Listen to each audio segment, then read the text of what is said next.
Sometimes we find it hard to stay motivated even though we have a clear goal in our mind. At the beginning, we feel excited and ready to work towards our goal. But after some time, that motivation fades away. We might lose interest after just a short time, whether it's a few hours, days, or even minutes of work. Once our initial motivation fades away, the task at hand starts feeling difficult. We might distract ourselves with a movie or YouTube video, which helps us work for a bit longer. However, soon enough, the motivation vanishes again, and we're back to feeling overwhelmed by the task. This pattern of feeling motivated and then losing motivation is something many people face, including myself. In this video, I'll share how I overcame this challenge and learned to work consistently. Before I could work consistently without relying on motivation, I had to learn two important things. First, I realized that the results I see today aren't just from the work I did today. The outcomes we see today are often the result of the efforts we put in last week, month, or even last year. When we do something right away, like the work we do today, we remember it well, so its impact is more significant and noticeable. The next day, our memory of what we did yesterday starts to fade a bit. Then the day after that, our memory becomes even weaker. As time passes, our memory fades more and more, until it eventually fades away completely.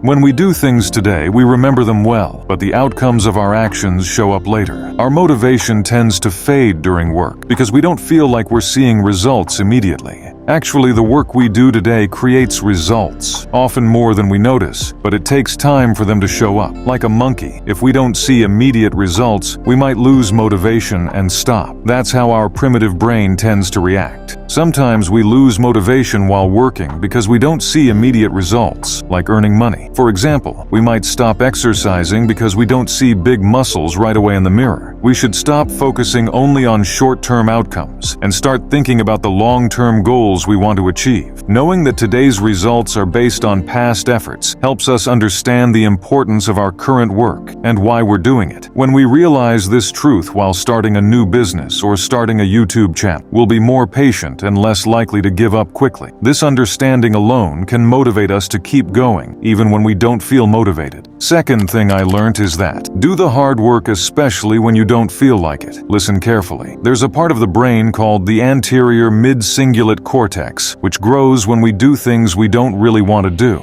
For example, when we add more exercise to our routine or resist eating tempting foods while on a diet. This area tends to be smaller in people who struggle with their weight, but grows when they're on a diet. It's also larger in athletes and in people who face and overcome challenges or live a long time. Scientists now see this brain region as not just about willpower, but also as related to the will to live. The data suggests that we can strengthen this area, but if we don't keep challenging ourselves, it can shrink again. So doing things we don't want to do actually helps this part of the brain grow. Consistently tackling tough tasks creates a positive flow in your life, motivating you to tackle even more challenges. You'll develop the ability to start tasks regardless of motivation, simply because it's what a professional does. Set a routine. Sit down every day at the same time and start working. Treat it like building a muscle. The more you do it, the easier it becomes. Eventually, you'll start to feel good about it, just like when you start feeling good about running after doing it regularly. This momentum can transform your life positively. Whenever you think that, I can't do this, I'm so tired, or I will do this later, tell yourself, I can do this, and then prove it through effort. Every morning we face choices. You can choose to stay in bed or to skip working out, but you always have the choice to push yourself. Yesterday I choose to get up early and go to or nearby park to meditate and do some exercise. And today I'm making that choice again. So make the right decision and take action. So that's it for today, warriors. Comment down your opinion on this. Make sure to like this video and subscribe this channel. And as always, stay confident and keep glowing.